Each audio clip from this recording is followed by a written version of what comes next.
Bonjour, j'espère que vous allez bien. Je suis désolé, j'ai pas été très actif ces derniers temps. Aujourd'hui, on va continuer le Road to 1600 Hello, mais avant tout, je voudrais juste faire un petit point sur un événement qui aura lieu du coup demain, samedi 21 juin. Un événement que je vais streamer, notamment, ça va être très intéressant. C'est un événement qui confronte des youtubeurs. Alors, j'ai pas eu trop le temps de vous en parler avant, mais voilà, du coup, ça se déroule demain.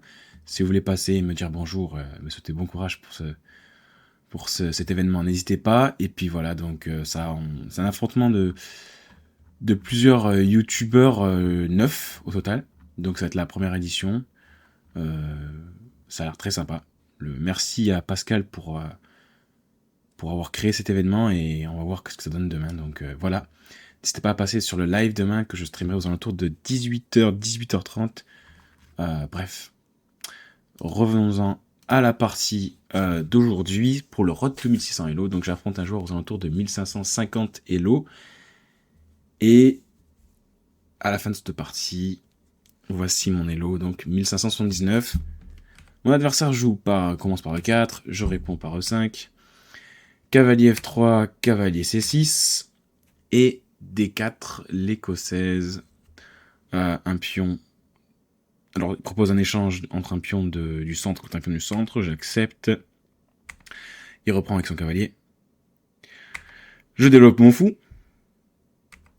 Il surprotège son cavalier en développant son fou de case noire. Je développe ma dame sur la case F6. Alors, en sachant que si il décide de prendre ici et que je reprends du pion, je perds le fou. Bref, ça c'est un piège typique de l'écossaise, mais bon, s'il prend ici, je peux évidemment reprendre de la dame et il n'y a pas de perte de matériel pour moi. Donc, qu'est-ce qu'il fait? Il reprotège une nouvelle fois son cavalier. Je vais développer mon autre cavalier en E7. Il va développer son cavalier sur le bord. Alors déjà, légère petite imprécision. Mais bon, dans un sens, il met en jeu son cavalier, donc pas de souci. Je décide de faire jouer mon pion du centre, de taper au centre avec D5. Il prend, et du coup je reprends avec le cavalier. Je menace de prendre maintenant le fou de case noire. Il va de nouveau... il va bouger son cavalier qui était sur le bord pour venir de nouveau protéger son cavalier en D4. Et je vais en profiter pour manger son fou de case noire et me dire que je vais peut-être pouvoir jouer sur les cases noires et en profiter sur le long terme parce que je serai le seul détenteur du fou de case noire.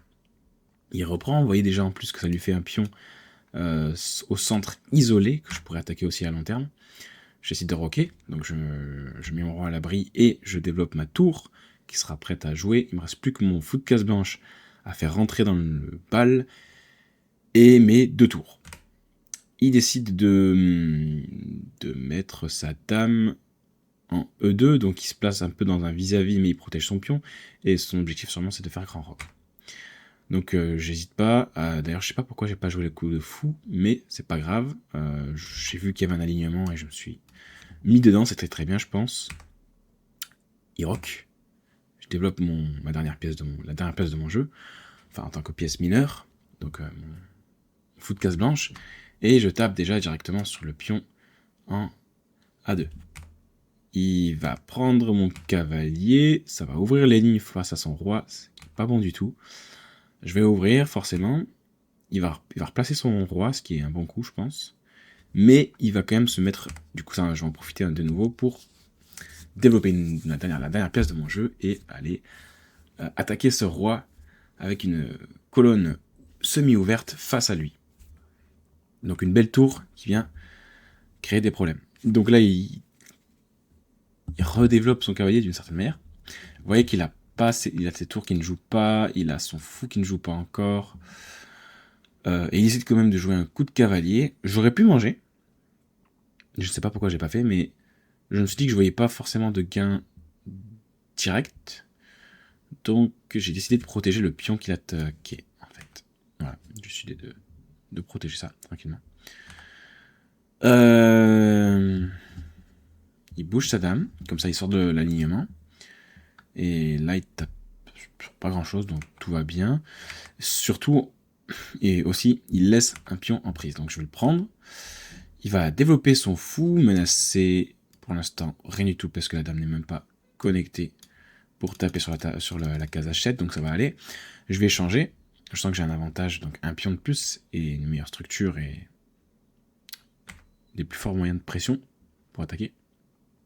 Là, je ne peux pas prendre ici, tout simplement déjà parce que la dame couvre, mais surtout que même s'il n'y avait pas la dame, il pourrait y avoir une découverte avec un échec du fou, suivi d'une prise de ma dame avec la tour. Bref, s'il n'y avait évidemment pas la reine qui était sur cette case. Donc je ne prends pas, je double mes tours. Voilà, il recule son fou, je propose un échange, l'échange est accepté.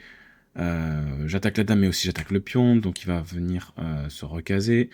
Je vais proposer d'échanger les dames, il va refuser. Je vais pouvoir manger le pion, il va manger avec sa tour, je vais remanger avec la dame, et il va jouer ce coup horrible, si je puis dire, avec sa tour. Et là, dans cette situation précise, évidemment, je sais pas si vous le voyez, mais il y a tout simplement la tour est en l'air, avec dame E4, suivi de roi. Non, excusez-moi, peut-être je me trompe. Qu'est-ce que si j'ai fait ça? Oui, voilà. Ça. Et ça, je crois. S'il va ici, du coup, et qu'il part l'échec et mat, il y a ça. Ça marche pas? Ah, je me rappelle plus. Faudrait aller sur case noire. Ah oui, bah, tout simplement, je peux échanger les dames. Bon. Et j'ai 2 pions de plus. Mais c'est peut-être pas ça le coup encore. Je me rappelle plus. Ah, c'est ça. Mais oui. Et oui, évidemment. Et là, peu importe ce qu'il fait, il perd la tour. Et oui. Ok, donc c'était ça en fait, le coup en fait, à un moment où... Et donc j'ai joué forcément dame E4. Mais là, mon adversaire, il va faire un coup que j'aurais pas imaginé à ce niveau-là. Il va cacher son roi dans le coin et il va me permettre de faire échec et mat avec ce brillant, entre guillemets, où je sacrifie ma dame et ça provoquera forcément l'échec et mat. Et du coup, il a abandonné. Donc voilà, ça c'était la partie, suivante d'aujourd'hui. Comme vous pouvez voir un petit peu au niveau de toute la partie, j'ai développé beaucoup plus rapidement mes pièces. Vous voyez, il a joué des coups de cavalier plusieurs fois. Moi, j'ai mobilisé beaucoup plus rapidement mon armée. J'ai fait attention à ma structure de pion. Je me suis placé de manière dangereuse avec mes tours. Vous voyez, encore une fois, j'ai joué rapidement sur le développement. Et vous voyez que voilà, on arrive à peu près à la moitié de la partie et on voit que moi je suis bien placé et que mon adversaire ne l'est pas, et du coup j'ai pu en profiter largement pour ensuite créer des menaces ravageuses. Voilà, j'espère que cette vidéo vous a plu et on se retrouve pour la prochaine, et notamment on se retrouve demain pour le YMCA, pour ceux qui évidemment sont présents et voudront regarder ça. Allez, je vous souhaite une bonne journée, au revoir.